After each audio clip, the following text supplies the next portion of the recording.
Hello guys, स्वागत है आप सभी का राजसर एजुकेशन में। आज के इस वीडियो में हम इस स्टोरी को ट्रांसलेट करेंगे। तो सबसे पहले इसके प्रत्येक सेंटेंस को अलग अलग लिख लेते हैं। हमने इसके प्रत्येक सेंटेंस को अलग अलग लिख लिया है। अब चलिए ट्रांसलेट करते हैं। पहला सेंटेंस है, एक कछुआ तथा एक खरगोश पक्के मित्र थे। जहाँ सब्जेक्ट क्या है, किसके विषय में बात हो रही है, एक कछुआ तथा खरगोश। तो सब्जेक्ट हो गया अ टर्टवाइज यानी कछुआ एंड अ रैबिट। अ टर्टवाइज एक कछुआ एंड अ रैबिट एक खरगोश पक्के मित्र थे। इस सेंटेंस में होना बताया जा रहा है। होना बताने वाली वर्ब होती है बी। पास्ट टेंस से वर्ब की सेकंड फॉर्म का यूज करेंगे और बी का सेकंड फॉर्म होता है वाज या वर। यह हमारा सब्जेक्ट प्लूरल है क्योंकि यहाँ पर दो सिंगुलर एंड के द्वारा जुड़े हैं। जब दो सिंगुलर एंड के द्वारा जुड़े हों तो उसको प्लूरल माना जाता है, इसलिए यहाँ पर वर का इस्तेमाल किया जाएगा। तो लिखेंगे वर। अ टर्टवाइज एंड अ रैबिट वर। एक कछुआ तथा एक खरगोश थे।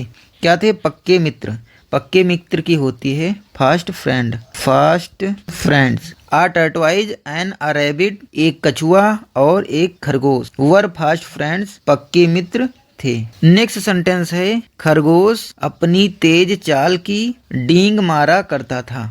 यहाँ पर सब्जेक्ट कौन है? कौन डींग मारता था? खरगोश। तो सब्जेक्ट हो गया द रैबिट। रैबिट से पहले द लगाए हैं क्योंकि इससे पहले हम रैबिट की बात कर चुके हैं। तो रैबिट डिफिनेट हो गया, इसलिए इसके आगे एक डिफिनेट आर्टिकल द का यूज किया गया है। द रैबिट यानी कि खरगोश डींग मारा करता था। करता था, किया करता था, इस तरह के वर्ड आते हैं तो उसको हम यूज्ड टू प्लस वर्ब की फर्स्ट फॉर्म से बताते हैं। इस तरह के वर्डों में पास्ट हैबिट बताई जाती है और पास्ट हैबिट बताने के लिए हम यूज्ड टू प्लस वर्ब की फर्स्ट फॉर्म का यूज करते हैं। तो सब्जेक्ट लिख गया, अब क्या लिखेंगे? Used to. क्या किया करता था? डींग मारा करता था। तो यहाँ पर वर्ब क्या है? डींग मारना। डींग मारने की इंग्लिश होती है ब्रैग। यूज्ड टू ब्रैग यानी कि डींग मारा करता था। डींग मारने की दूसरी मीनिंग होती है बोस्ट। बोस्ट मिस भी होता है डींग मारना। तो चाहे आप ब्रैग लिखें या फिर बोस्ट लिखें। तो द रैबिट यानी कि खरगोश यूज्ड टू ब्रैग डींग मारा करता था, या फिर लिखें यूज्ड टू बोस्ट तब भी होगा डींग मारा करता था। अपनी तेज चाल की of his fast speed. Of his fast speed अपनी तेज चाल की। आप फास्ट के स्थान पर स्विफ्ट वर्ड का भी यूज कर सकते हैं। तो द रैबिट खरगोश यूज टू ब्रैग डींग मारा करता था ऑफ हिज फास्ट स्पीड अपनी तेज चाल की। नेक्स्ट सेंटेंस है, दूसरे दिन सुबह दौड़ शुरू हुई। तो दूसरे दिन सुबह यानी कि द नेक्स्ट मॉर्निंग। आप द नेक्स्ट मॉर्निंग को सेंटेंस के लास्ट में भी लिख सकते थे, लेकिन हम यहाँ पर पहले लिखा है इसलिए हम पहले ही लिख दिए हैं, कोई प्रॉब्लम नहीं है। दूसरे दिन सुबह द नेक्स्ट मॉर्निंग दौड़ शुरू हुई। किसके विषय में बात हो रही है? दौड़। तो सब्जेक्ट हो गया दौड़ यानी कि द रेस। द रेस शुरू हुई। शुरू होने की इंग्लिश होती है स्टार्ट। तो लिखेंगे स्टार्ट। पास्ट टेंस से वर्ब की सेकंड फॉर्म का यूज करेंगे, हो जाएगा स्टार्टेड।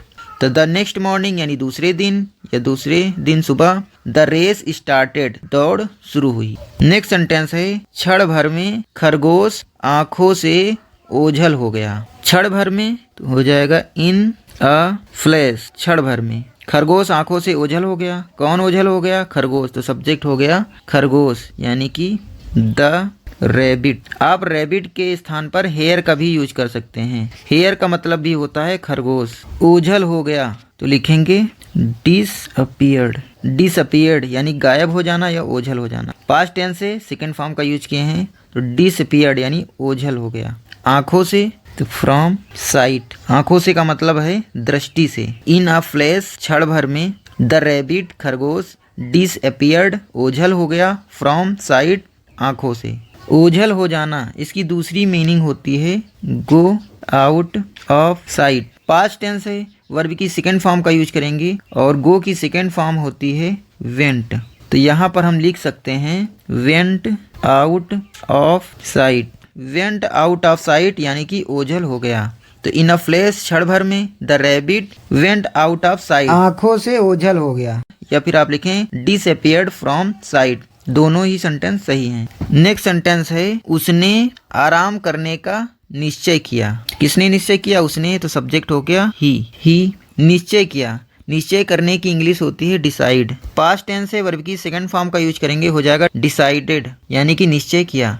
आराम करने का, टू रेस्ट, आराम करने का। डिसाइड वर्ब के बाद जब दूसरी वर्ब लिखी जाती है तो उसको टू इन्फिनिटिव से लिखा जाता है, यानी उस वर्ब को टू से जोड़कर लिखते हैं। तो ही डिसाइडेड, उसने निश्चय किया, टू रेस्ट, आराम करने का। जब भी इन्फिनिटिव होता है, इन्फिनिटिव को टू प्लस वर्ब की फर्स्ट फॉर्म से बनाते हैं। जब इसका हिंदी अर्थ निकालते हैं तो ना नीने में निकलता है। तो टू रेस्ट यानी आराम करने। तो ही डिसाइडेड, उसने निश्चय किया। किसका निश्चय किया? टू रेस्ट, आराम करने का। आप यहाँ पर टू टेक रेस्ट, आप टू रेस्ट के स्थान पर टू टेक रेस्ट का भी इस्तेमाल कर सकते हैं। अगर आप टू रेस्ट लिख रहे हैं, इसका मतलब रेस्ट एक वर्ब की तरह प्रयोग हुआ है यहाँ पर। लेकिन आप अगर रेस्ट को नाउन मान रहे हैं तो इससे पहले एक डेलेक्सिकल वर्ब टेक का इस्तेमाल करना पड़ेगा। तो ये दोनों मिलकर ये वर्ब बन जाएंगी। टेक रेस्ट का मतलब हो जाएगा आराम करना। सिर्फ रेस्ट लिखें तब भी आराम करना है, और टेक रेस्ट लिख दें तब भी इसका मतलब हो जाएगा आराम करना। तो ही डिसाइडेड, उसने निश्चय किया। किसका निश्चय किया? टू रेस्ट, आराम करने का। या फिर लिखें टू टेक रेस्ट, आराम करने का। नेक्स्ट सेंटेंस है, कछुआ धीमे धीमे परंतु अनवरत चलता रहा। तो कौन चलता रहा? सब्जेक्ट क्या है हमारा? कछुआ। तो लिखेंगे द टर्टवाइज। अब लिखा है चलता रहा, यानी कि जारी रहा। इसकी इंग्लिश होती है कीप ऑन। पास्ट टेंस से वर्ब की सेकंड फॉर्म का यूज करेंगे। कीप की सेकंड फॉर्म होती है केप्ट। तो हो जाएगा केप्ट ऑन, यानी चलता रहा या जारी रहा। तो यहाँ लिखेंगे केप्ट ऑन।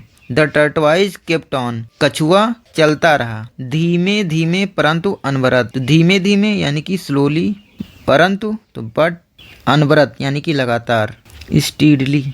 द टर्टवाइज, कछुआ, केप्ट ऑन चलता रहा, स्लोली धीमे धीमे, बट स्टीडली परंतु अनवरत या लगातार। चलता रहा, इसके लिए आप दूसरी वर्ब इस्तेमाल कर सकते हैं, continue to move. Continue to move यानी कि चलता रहा।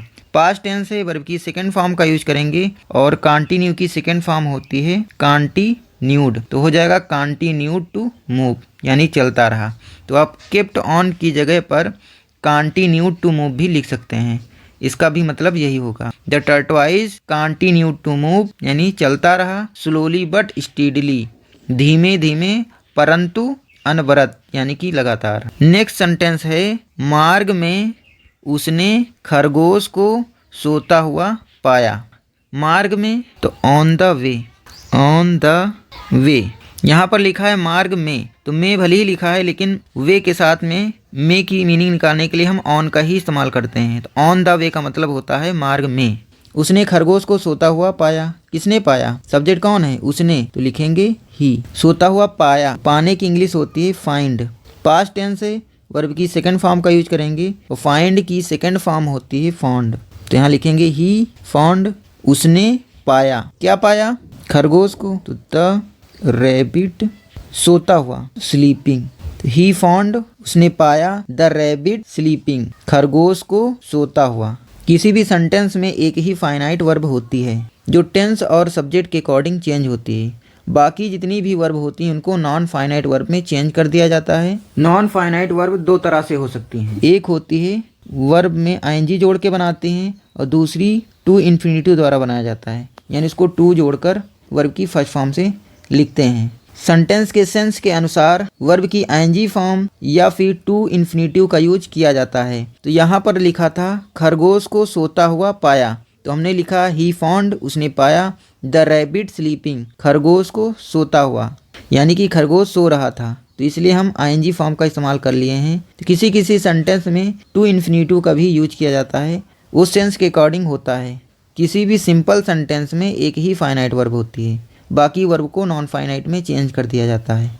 नेक्स्ट सेंटेंस है, वह चुपचाप निकल गया। कौन निकल गया? वह। तो सब्जेक्ट हो गया ही, तो लिखेंगे ही। निकल जाना, निकल जाने की इंग्लिश होती है लीव। जब सेंटेंस होता है ट्रेन निकल गई, तो वहाँ पर हम लीव का इस्तेमाल करते हैं। तो यहाँ पर निकल जाने की इंग्लिश क्या लिखेंगे? लीव। पास्ट टेंस है, वर्ब की सेकेंड फॉर्म का यूज करेंगे, हो जाएगा लेफ्ट। लीव की सेकेंड फॉर्म होती है लेफ्ट, तो लिखेंगे ही लेफ्ट, वह निकल गया। चुपचाप, साइलेंटली, साइलेंटली चुपचाप। ही लेफ्ट साइलेंटली, वह चुपचाप निकल गया। तथा लिखेंगे एंड, मंजिल पर पहले पहुंच गया। तो दूसरा काम कौन सा हो रहा है? पहला काम हुआ निकल गया तो हो गया लेफ्ट। अब एंड जोड़ के दूसरी वर्ब को लिखेंगे। दूसरा काम कौन सा हो रहा है? पहुंच जाना। तो पहुंचने की इंग्लिश होती है रीच। पास्ट टेंस से वर्ब की सेकंड फॉर्म का यूज करेंगे, हो जाएगा रीच्ड। एंड रीच्ड और पहुंच गया। कहाँ पर पहुंच गया? मंजिल पर, यानी कि द डेस्टिनेशन। द डेस्टिनेशन यानी कि मंजिल पर। एंड रीच्ड और पहुंच गया द डेस्टिनेशन मंजिल पर। पहले तो फर्स्ट। ही लेफ्ट वह निकल गया साइलेंटली चुपचाप। एंड रीच्ड और पहुंच गया द डेस्टिनेशन मंजिल पर फर्स्ट पहले।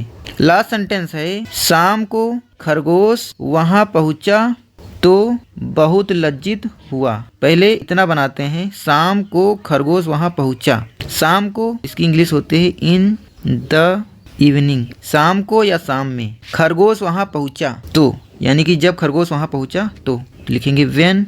यहाँ पर कहीं जब लिखा नहीं है, लेकिन आगे सेंटेंस पढ़ेंगे तो यहाँ पर तो आ रहा है, यानी कि इससे पहले वाले सेंटेंस में व्हेन लगाना पड़ेगा।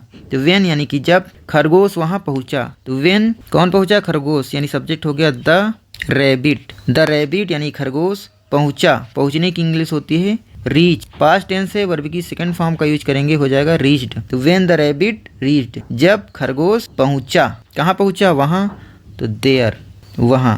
तो बहुत लज्जित हुआ। अब तो की इंग्लिश नहीं लिखना है, यहाँ पर कॉमा लगाएंगे, इसका मतलब हो जाएगा तो।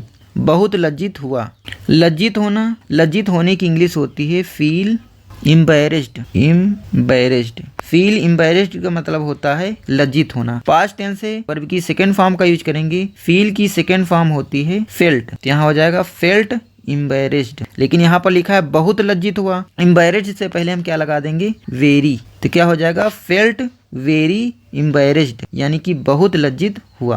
तो यहाँ लिखेंगे।